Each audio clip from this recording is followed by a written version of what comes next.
Desde una antigua ciudad romana hasta los más peligrosos circuitos de carreras, Enzo Ferrari convertiría su nombre en sinónimo de los coches más rápidos del mundo. Desarrolló un coche con una presencia, un color, como decía Ferrari. Irónicamente, los turismos que llevaban su nombre no significaban nada para él. Eran simplemente un medio de financiar su obsesión por las carreras y los triunfos. Lo ganaba prácticamente todo. El campeón siempre era Ferrari. Se creaba una imagen mundial al mismo tiempo que se sucedían los dramas en su vida personal. Un hijo gravemente enfermo, una vida secreta con su amante y acusaciones de homicidio involuntario amenazaron con enterrar una leyenda. Un piloto y 14 espectadores muertos. La prensa decía que Ferrari estaba matando gente. Su única ambición era ganar carreras. Ese era su principal objetivo y no permitía que nada se interpusiera en su camino.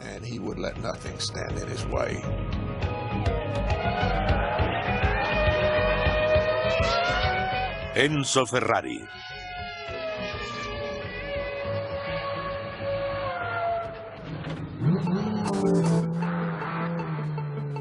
Esto es lo que conocemos hoy por Ferrari. El 365 Spider de 170.000 euros. Curiosamente, estos costosos deportivos poco tienen que ver con la historia del hombre cuyo legado representan.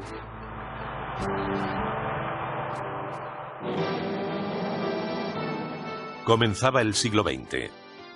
La aparición del automóvil había originado una fiebre por las carreras en toda Europa y Norteamérica. Los vehículos surcaban polvorientas carreteras de gravilla, recorriendo como mucho 230 kilómetros a velocidades que raramente superaban los 80 kilómetros por hora. En este mundo nació Enzo Ferrari el 18 de febrero de 1898. La residencia familiar estaba en el Valle del Po, en el norte de Italia. Una tierra salpicada de granjas centenarias y viñedos, famosa por su vino lambrusco y el vinagre balsámico. El padre de Enzo, Alfredo Ferrari, tenía una empresa de estructuras metálicas. Su madre, Adalgisa, era la típica ama de casa italiana que adoraba a Enzo y a su hermano Dino, 2 años mayor.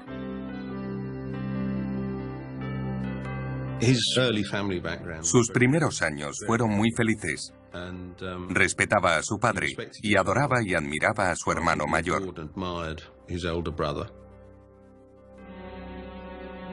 El hogar y la empresa de los Ferrari estaba a las afueras de Módena, antigua ciudad romana. Los Ferrari vivían arriba en un pequeño apartamento. En la planta baja estaba el taller de Alfredo, que en ocasiones llegaba a contratar hasta 20 trabajadores. Alfredo pretendía que sus hijos heredaran el negocio algún día. Pero el joven Enzo no estaba por la labor. Le apetecía más ser periodista o incluso cantante de ópera. En 1908, cuando Enzo tenía 10 años, su padre llevó a sus 2 hijos a su primera carrera de coches. Enzo Ferrari descubrió el mundo de los automóviles y la velocidad. Vio al gran Felice Nazzaro, el ganador del Gran Premio de 1907, conduciendo un Fiat. Vio a Vincenzo Lancia con su Fiat. Quedó extasiado. Para él, aquello era la personificación de la valentía. La vida para un hombre de verdad. Alfredo Ferrari tenía otros planes para sus hijos. Los envió a una escuela de ingeniería mecánica con vistas al futuro de la empresa familiar. Su hermano Dino aceptó su destino. Pero a Enzo, un soñador, no le interesaban los estudios y lo suspendió todo. Era un joven con mucha personalidad. Siempre estaba soñando con ser piloto de carreras y fascinado por los trabajos y los deportes de riesgo. En el verano de 1914, cuando Enzo tenía 16 años, Italia entró en la Primera Guerra Mundial. Al año siguiente, su hermano Dino se alistó en el ejército italiano. Fue enviado al frente como conductor de ambulancias. En 1916, el padre de Enzo murió de neumonía. Sin Alfredo, el próspero negocio se vino abajo. Llegaron noticias del frente de la muerte de Dino de fiebres tifoideas. A los pocos meses, la predecible vida de Enzo Ferrari parecía perder el control. Saltó de un trabajo a otro durante más de un año. En 1917 fue reclutado por el ejército. Se presentó a sus superiores como un hábil mecánico. Poco impresionados por sus aptitudes, le destinaron a herrar mulas. Provenía de un ambiente humilde y no le tomaron en serio. No tenía privilegios, títulos ni contactos familiares que le permitieran ser otra cosa que un simple soldado. Enzo contrajo pleuresía, una enfermedad a menudo mortal en la época. Fue trasladado a una residencia de desahuciados en Bolonia para dejarle morir junto a otros enfermos en su misma situación. Por suerte, o por valor, logró sobrevivir. Licenciado en 1918 con 20 años, Ferrari era un joven roto física, mental y emocionalmente. La guerra terminó al año siguiente, pero Italia estaba en crisis. Benito Mussolini y sus camisas negras fascistas tomaron el poder en medio del caos y la desilusión. Enzo Ferrari parecía poco interesado en la política de su país. Su única preocupación era recuperar las fuerzas perdidas durante la enfermedad y continuar de alguna forma con su vida. Consiguió una carta de recomendación del coronel de su regimiento. Con ella en mano, se dirigió a Turín, el centro de la industria automovilística italiana. Solicitó trabajo en una de las empresas más importantes, la Fiat, gigante del sector de fabricación, propiedad de la acaudalada familia Agnelli. Presentó orgulloso su carta de recomendación, pero para el ingeniero de Fiat que habló con él no significó nada. Le dijeron que la ciudad estaba llena de veteranos de guerra en paro. No había trabajo. En su autobiografía cuenta cómo se sentó en el banco de un parque de Turín, desempleado, perdido, sin familia, con su padre y su hermano muertos. Sin trabajo, sin esperanzas, completamente desesperado. Se sentó en el banco y se echó a llorar. Enzo Ferrari no era un hombre que asimilara fácilmente el rechazo. La pena y la vergüenza ante la negativa de la Fiat se convirtieron en ira. Aunque parezca exagerado, Ferrari juró venganza contra la Fiat y los Agnelli, y encontraría una forma de hacérselo pagar.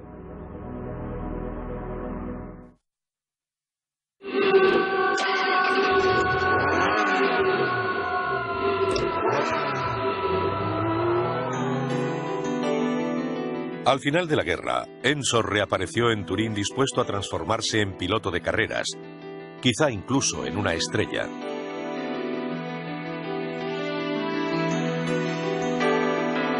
Había sobrevivido a una grave enfermedad y sufrido el rechazo de la empresa líder de la zona. Pero se negaba a rendirse. A Ferrari le gustaba la guerra, la competición. Le entusiasmaba competir. Le gustaba la lucha diaria. Le admiro porque siempre respondía a la batalla, siempre estaba dispuesto a luchar. Ferrari eligió como campo de batalla el mundo de los coches veloces. Hasta ese momento, los usados para las carreras eran turismos modificados. La nueva tecnología aplicada en aviones, tanques y camiones durante la guerra estaba siendo probada en coches especialmente diseñados para carreras. Y todo eso se hacía en Turín. Había un conocido restaurante en el centro de Turín, frecuentado por gente del motor y de la industria. Empezó a establecer contactos y se hizo muy amigo de un piloto de pruebas e ingeniero llamado Ugo Sivocci. Sibocci le consiguió trabajo en uno de los pequeños fabricantes, CMN, situado en Milán, a 130 kilómetros de Turín. Ferrari se compró allí su primer coche, un Alfa Romeo usado con el que pudo competir. Fue una decisión difícil, pero le gustaban tanto los coches de carreras que optó por él. Probablemente fue la decisión de su vida. Fue el punto de partida de toda su carrera. Tras ver a Sibocci y Ferrari en varias carreras locales, el director del equipo Alfa Romeo les dio la oportunidad de competir con sus coches. Corrió en muchas pruebas de 1920 a 1924, pero eran carreras pequeñas, subidas a colinas, rallies y pequeños circuitos. Nunca logró obtener el reconocimiento que quería y con el que soñaba. Ferrari necesitaba encontrar otras formas de aumentar sus ingresos y su prestigio. Convenció a Alfa Romeo de que le contratara como comercial, vendiendo sus coches a clientes privados y entregándoselos personalmente. Durante esa época conoció a Laura Domenica Gorella, una misteriosa mujer de 21 años que rondaba por los cafés y restaurantes frecuentados por gente del mundo de las carreras. Se convirtió en una especie de eminencia en la historia de Ferrari. Algunos dicen que pertenecía a una acaudalada familia y otros todo lo contrario. Es decir, que era una joven que trabajaba la calle en Turín. La vida de Laura antes de Enzo es un misterio. Se sabe que ella y Ferrari recorrieron los circuitos de carreras como pareja y puede que incluso vivieran juntos varios años. En 1923 se casaron en una íntima ceremonia católica. A los pocos meses de su matrimonio, Enzo reanudó su vida en el ambiente de las carreras de la época. Según sus viejos amigos, Ferrari era incorregible con las mujeres. ¿Por qué no le iban a gustar las mujeres, especialmente si eran bellas? Me molestan este tipo de preguntas. Claro que le gustaban las mujeres y cuanto más guapas, más le gustaban. Enzo y Laura se llevaron mal desde el principio, y sus vidas se complicaron aún más cuando la madre de Enzo se fue a vivir con ellos. Adalgisa y Laura se despreciaban mutuamente. Las dos mujeres se peleaban abiertamente con Enzo en medio haciendo de árbitro. Yo vi a la señora Ferrari en cierta ocasión. Era una mujer pequeña, pero fornida. Recuerdo que cuando llamaba a su hijo era la única mujer capaz de hacerle acudir. Enzo escapaba del infierno de su casa volcándose en el trabajo.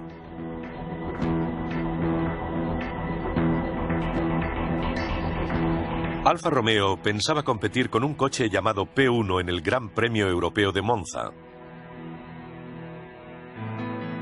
Enzo logró convencer a Luigi Bazzi, uno de los mejores técnicos en motores, para que dejara la Fiat y trabajara con él en el coche. Ferrari, Ugo Sibocci, Luigi Bazzi y el equipo Alfa llegaron con un solo día de antelación al Gran Premio de Monza. Fue una rápida vuelta de reconocimiento. Sibocci pilotaba. Tomó una curva cerrada con el P1 y se salió. Sibocci murió. Ferrari quedó desolado por la muerte de su amigo, el hombre que le había ayudado a introducirse en el deporte del motor. El P1 había fracasado y necesitaba modificaciones. Por sugerencia de Bazzi, Ferrari contrató a otro técnico de la Fiat. Vittorio Jano tenía reputación de genio de la mecánica.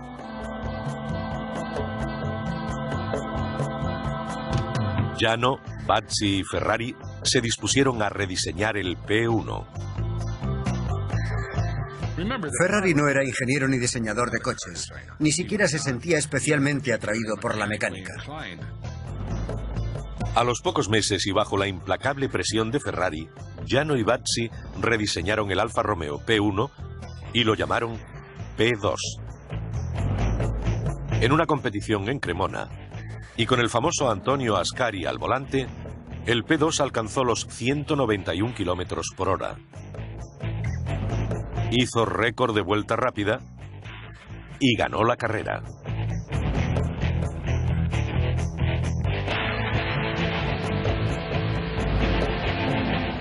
La victoria de Ferrari fue el comienzo de una buena racha que apartó para siempre a la Fiat y a la familia Agnelli de la competición. Enzo Ferrari, un chico de campo del Valle del Po, había conseguido vengarse de una de las empresas más prósperas de Italia, al menos por el momento. Pero ganar era solo el primer paso. Ahora Ferrari tenía que encontrar el modo de financiarse. Con la ayuda de algunos ricos inversores, ofreció a Alfa Romeo firmar un contrato para hacerse cargo de su división de competición. Yo proporciono los pilotos y tú pones los coches. Tú me facilitas apoyo técnico y nosotros competimos. Lo hicieron y salió bien. El 1 de diciembre de 1929 abrió las puertas de lo que sería la escudería Ferrari. Un equipo de competición formado por los mejores pilotos y por coches Alfa Romeo, rediseñados según las especificaciones de Enzo. Pero en casa, su vida familiar continuaba desintegrándose. En 1932, 10 años después de su boda, Laura daba a luz un hijo. Le llamaron Dino. Según las memorias de Ferrari, a Dino le diagnosticaron distrofia muscular, una enfermedad que destruiría lentamente su sistema nervioso central. A Ferrari le costó mucho aceptar que Dino cayera enfermo en su infancia, que no fuera un niño sano.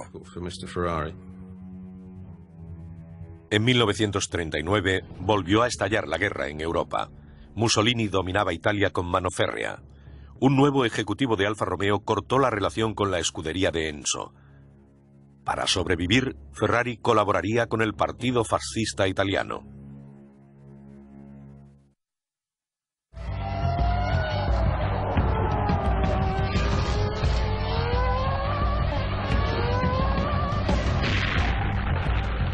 Año 1940. La Segunda Guerra Mundial sembraba destrucción por toda Europa. La economía italiana luchaba por mantenerse a flote. Las carreras de coches se suspendieron indefinidamente. La escudería Ferrari se quedó sin trabajo. Para sobrevivir, Enzo transformó la vieja escudería en una fábrica que producía material bélico para el gobierno fascista italiano. Hay diferentes historias sobre lo que fabricaban. Algunos dicen que las máquinas pulidoras de bolas para rodamientos se pudieron usar para la producción de material bélico. Otros insisten en que hacían componentes para ametralladoras utilizadas por el ejército italiano. Se dejó llevar por la corriente, como tantos otros. No creo que fuera un miembro convencido del partido. Solo había una causa que le entusiasmaba: todo aquello que fuera bueno para Ferrari. El gobierno ordenó el traslado de la factoría para protegerla de los bombardeos aliados. Eligió Maranello, una ciudad a 15 kilómetros de distancia.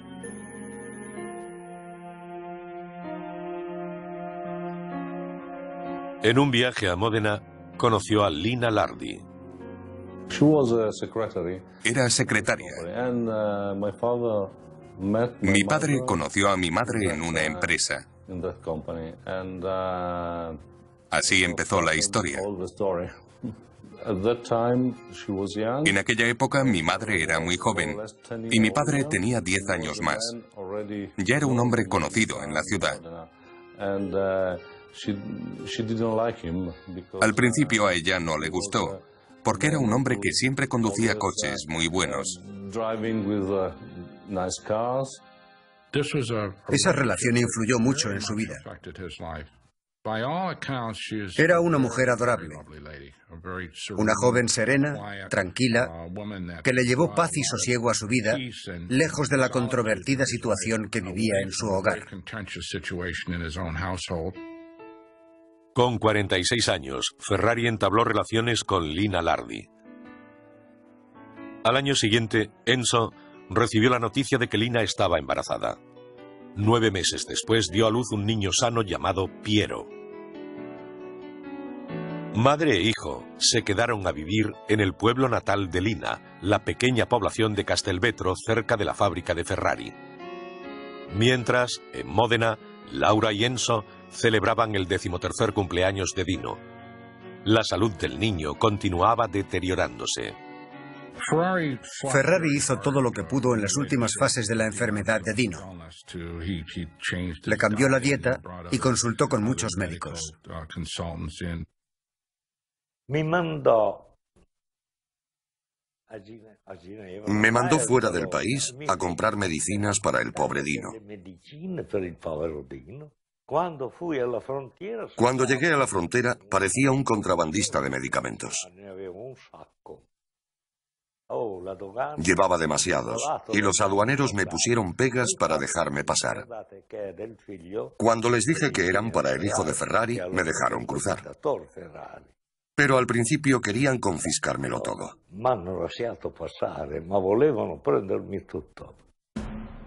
Cuando terminó la guerra, el Plan Marshall comenzó a inyectar millones de dólares en la maltrecha economía italiana. El público estaba preparado para reanudar las carreras de coches. Y Enzo Ferrari también. Comenzó a desarrollar nuevos vehículos. Y en 1947 produjo el 125, con motor de 1,5 litros y 12 cilindros en V. Para los estándares italianos era un motor enorme. Le encantaban los motores. Para él, el motor era la pieza más importante de cualquier coche. El chasis era un soporte necesario para sujetar las ruedas y disponer de un hueco donde pudiera ir sentado el piloto. El 11 de mayo de 1947, el 125, el primer automóvil en llevar el nombre Ferrari, competía en Piacenza, una prueba menor. Enzo escogió esta carrera porque quería comprobar las posibilidades de su coche. Los espectadores llenaron las calles para ver la nueva máquina de Ferrari. La prensa deportiva italiana estaba allí e incluso algunos diseñadores de Alfa Romeo. Enzo no apareció. De hecho, desde ese día en adelante nunca acudió a una carrera en la que compitiera un Ferrari. No le gustaba todo aquel alboroto. Cuando él llegaba, todos se ponían nerviosos y quería que todo estuviera en calma. Decía que no acudía a las carreras porque no tenía una nariz estándar. No sabemos si es la verdadera razón o no, pero fue una jugada muy importante, porque añadió misterio a su imagen pública, a su carisma. Era como una araña sentada en el centro de su tela. En aquella primera carrera en Piacenza, a falta de tan solo 3 vueltas y con el Ferrari 125 en cabeza, se rompió la bomba de gasolina y el coche se deslizó hasta pararse poco antes de la línea de meta. Enzo se lo tomó con calma y consideró al vehículo un fracaso prometedor. Aunque no lo sabía entonces, el 125 marcaría el nacimiento de la mítica cultura y el imperio Ferrari. Enzo comenzó a reunir a los mejores técnicos y pilotos de Europa.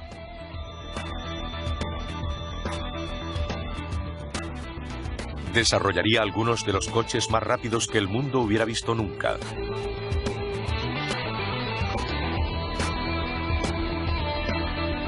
Su escudería competiría en todos los circuitos ganando una prueba tras otra. Lo ganaba prácticamente todo. Solo hubo una que no ganó en los años 50.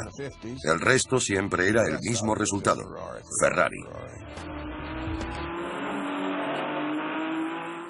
Competir en el circuito internacional costaba hasta $1 millón al año.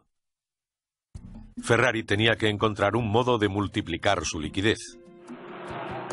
A finales de los años 40, un expiloto de la escudería llamado Luigi Chinetti convenció a Enzo para que le cediera los derechos para vender turismos Ferrari en Norteamérica. Irían equipados con chasis y motores adaptados al uso para la carretera. Ferrari no tenía ningún interés por los turismos. Solo eran un medio de financiar su negocio de coches de carreras. Ferrari se habría conformado con hacer coches de carreras y vivir de eso. Fuera del negocio, Enzo mantenía 2 familias, a solo 30 kilómetros una de otra. Algunas noches cenaba con Laura y Dino en Módena, otras las pasaba con Lina y Piero en Castelvetro. Pasaba mucho tiempo con Lina. Parece ser que adoraba al niño. Llevó esa doble vida durante mucho tiempo. No parecía complicarle demasiado su actividad laboral. Ferrari llevó esta doble vida durante 10 años. El 30 de junio de 1956, con 24 años, Dino moría en su casa de Módena. Ferrari intentó controlar sus emociones. Desde entonces, Enzo visitaría la tumba de Dino todas las mañanas antes de ir a trabajar. Honró la memoria de su hijo con el Ferrari Dino, el coche que el joven ayudó a diseñar. A partir de ese día, todos los Ferrari de 6 cilindros y algunos de 8 llevarían el nombre de Dino. El Dino tenía muchos aspectos trágicos que lo hacían especial. Cuando se piensa en Dino, se piensa en un niño, en un bebé. Se podría decir que el Dino fue un Ferrari que no tuvo la oportunidad de crecer. Aún así tenía algo que lo hacía único. Fue durante esa época cuando la esposa de Enzo, Laura, descubrió su vida secreta con su amante y su hijo de 11 años.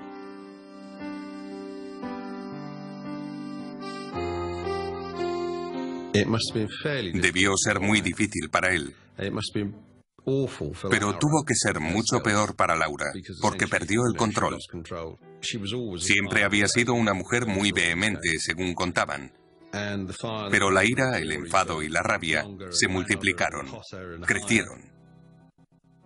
Nadie sabe si el descubrimiento de Laura influyó en algo en su marido, porque nada en su comportamiento traicionó los verdaderos sentimientos de Ferrari. Nunca se sabía cuándo estaba alegre y cuándo triste, cuándo sufría o cuándo no, porque nunca decía nada. Al año de la muerte de Dino, el negocio de las carreras que tanto apasionaba a Ferrari empezaba a verse amenazado lentamente. Habría accidentes mortales en la pista. Sería acusado de homicidio sin premeditación, cargos que amenazaron con enterrar la leyenda.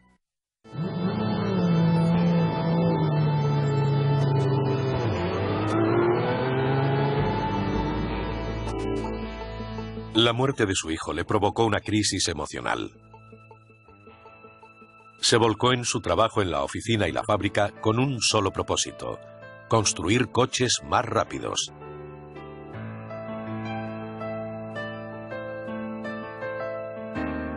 Corría el año 1957. La carrera era la Mille Miglia, un popular y peligroso recorrido urbano de 1.600 kilómetros. 5 Ferrari estaban entre los 293 participantes.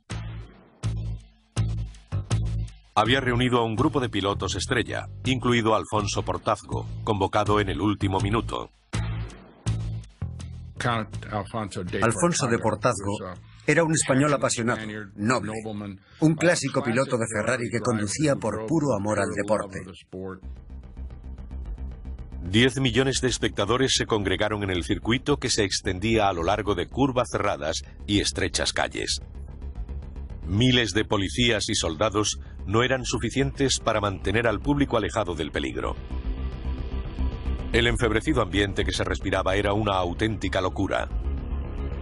Y a los italianos les encantaba. Portazgo le dijo a un amigo que no quería participar en la Mille Miglia porque era demasiado peligroso. Ningún piloto podía conocerse todas las curvas ni las condiciones del recorrido. Pero a las 5:31 de la mañana, Portazgo se incorporó a la traicionera batalla de los 1.600 kilómetros, conduciendo el coche más potente de la escudería, el Ferrari 335 de 4,1 litros. Los testigos dicen que el coche de Portazgo iba a toda velocidad cuando de repente perdió el control. Volcó y fue a parar a una zanja para rebotar y caer sobre la primera fila de espectadores y chocar contra un poste. El impacto lanzó trozos de metal a los espectadores. 5 niños, Portazgo, su copiloto y otros 10 adultos murieron. Decenas resultaron heridos. Los titulares de la prensa italiana exigían el fin de la Mille Miglia.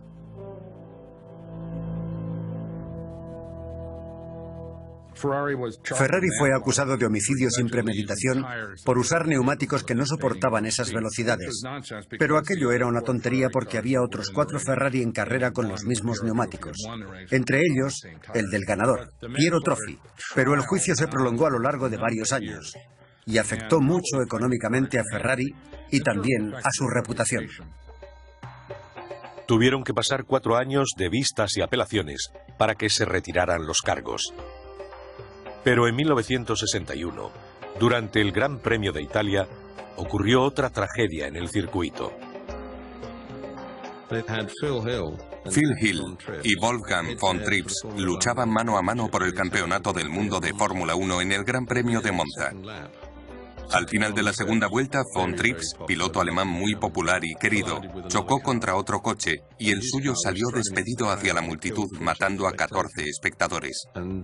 Von Trips salió del coche cayendo a la pista con el cuello roto. También murió. Un piloto y 14 personas muertas. La prensa volvió a la carga. Ferrari estaba matando gente. Enzo Ferrari tenía 63 años y la prensa en contra. Debía afrontar los gastos de defensa en otro complejo proceso. Continuaba la implacable espiral del diseño de coches de carreras y seguía ganando en las pistas.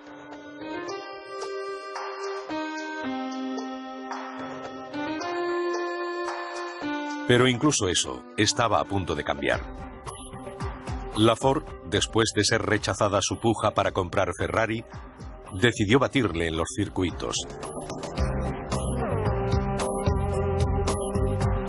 En 1964, en el Gran Premio de Monza, el equipo Ford le pisaba los talones.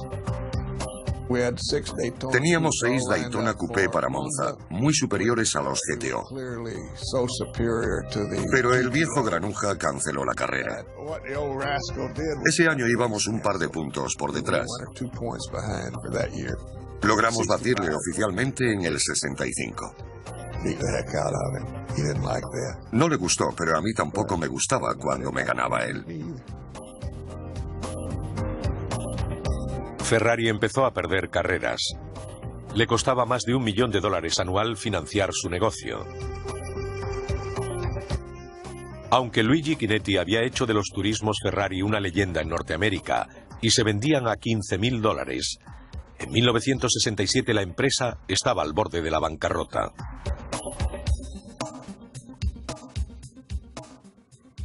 Se vio obligado a reducir su querido programa de carreras, que era lo que realmente le interesaba. Fue entonces cuando tuvo que tenderle la mano a la Fiat. Sin más recursos disponibles, Ferrari solo tenía una opción: acercarse a sus viejos rivales, la familia Agnelli, en busca de ayuda económica. Los Agnelli le pagaron $11 millones por la empresa. Permitieron que conservara la línea de coches de carreras, mientras la Fiat se encargaba de la fabricación de turismos. Se producirían en serie. Aquello marcó el fin de la era de los Ferrari hechos a mano, que habían circulado por todo el mundo. El acuerdo se anunció oficialmente el 21 de junio de 1969. Era el fin de una era para Ferrari. Al fin podía centrar su atención en la competición. Pero aún tenía asuntos que resolver con su amante y su creciente familia.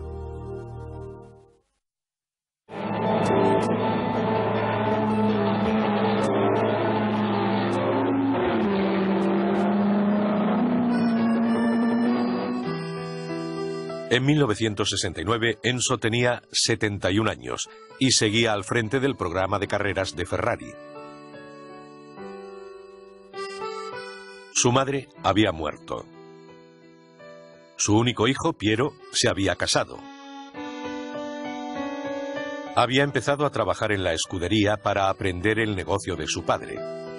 Era mucho más de lo que la anciana esposa de Enzo podía tolerar. Mucha gente me ha contado que Laura llegaba y aporreaba la puerta preguntando por el bastardo. Ella sabía que estaba allí. Piero tenía que esconderse o salir corriendo. Debió ser horrible para él. Enzo comenzaba a disfrutar de su familia. Piero y su esposa, Floriana, tenían una niña, Antonella, la única nieta de Enzo, quien se convirtió en un cariñoso abuelo.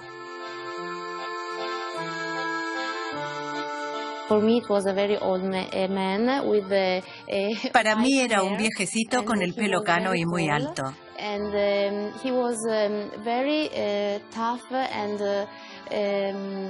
Era muy fuerte y muy cariñoso conmigo. Laura Ferrari murió 9 años después, en 1978, cuando Enzo tenía 80. Habían estado casados 55 años. Enzo llevó a su amante Lina a vivir con él a su casa de Módena. Piero y su familia la siguieron. En sus últimos años, Ferrari disfrutó lo que muchos considerarían una vida familiar normal. Incluso a sus 80 años, Enzo se negaba a retirarse. Su hijo Piero fue nombrado director general del equipo Ferrari a mediados de los 80. Los dos solían discutir por las nuevas estrategias técnicas. Yo no estaba de acuerdo con mi padre en la elección de algunos diseñadores o ingenieros, pero el 99% de las veces ganaba él. A mí me gusta cambiar impresiones, no pelear. En eso soy muy diferente a mi padre. Para él todo era o blanco o negro, sí o no. Ferrari pasaba el tiempo recordando los días de gloria con sus viejos amigos. Los almuerzos de los sábados se convirtieron en un ritual para el anciano Enzo, especialmente con Sergio Scaglietti, un diseñador de coches de su época de Módena. Hablábamos de todo, pero nunca de trabajo. Contábamos chistes, discutíamos quién había hecho una cosa, quién otra. En el último año de su vida, empezó a sufrir dolorosos problemas de riñón. Cuando el Papa hizo un viaje a Maranello para presentarle sus respetos, algo extraordinario, Ferrari estaba demasiado enfermo para recibirlo en persona. En julio de 1988, Enzo empezó a irse lentamente. Permaneció en cama en su hogar de Módena, atendido por Piero y Floriana. El 14 de agosto de 1988, Enzo Ferrari moría en su cama, rodeado de su familia. tenía 90 años. A la 1 de la tarde se emitió un comunicado con la noticia de su muerte. 7 horas después fue el entierro, como quería mi marido, que a su vez cumplía los deseos de su padre. En el entierro solo estábamos 6 personas en 2 coches. Eso fue todo. El cuerpo de Ferrari fue colocado en una cripta dentro del panteón familiar junto a su padre, Alfredo.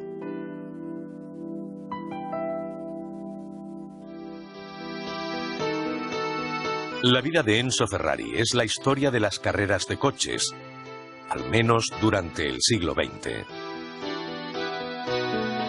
Desde sus humildes orígenes en el Valle del Po hasta el imperio que levantó, Enzo Ferrari será recordado como el último gran titán de una industria que ayudó a crear. En sus 40 años de dirección, desde 1947 a 1988, consiguió el podio en más de 5.000 carreras en todo el mundo. 12 años después de la muerte de Enzo, el piloto Michael Schumacher consiguió su 4º título mundial en un Ferrari. Una carrera prácticamente imparable hasta el día de hoy. Ahora los deportivos que Ferrari desdeñó se venden a $500,000. Recordaremos a mi padre por ser una persona fuerte en su trabajo. Siempre tenía nuevos retos. Siempre hacía algo nuevo cada año. Cada coche nuevo era un desafío. Pasará a la historia como el hombre con mayúsculas. Fue la persona que más influyó en el mundo de la Fórmula 1.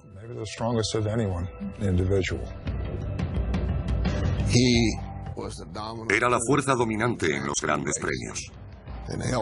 Puso los cimientos de la multimillonaria industria que es hoy. Ojalá le hubiera conocido mejor. Quizá nadie logró conocer bien a Ferrari. Es muy posible que nadie supiera realmente cómo era por dentro.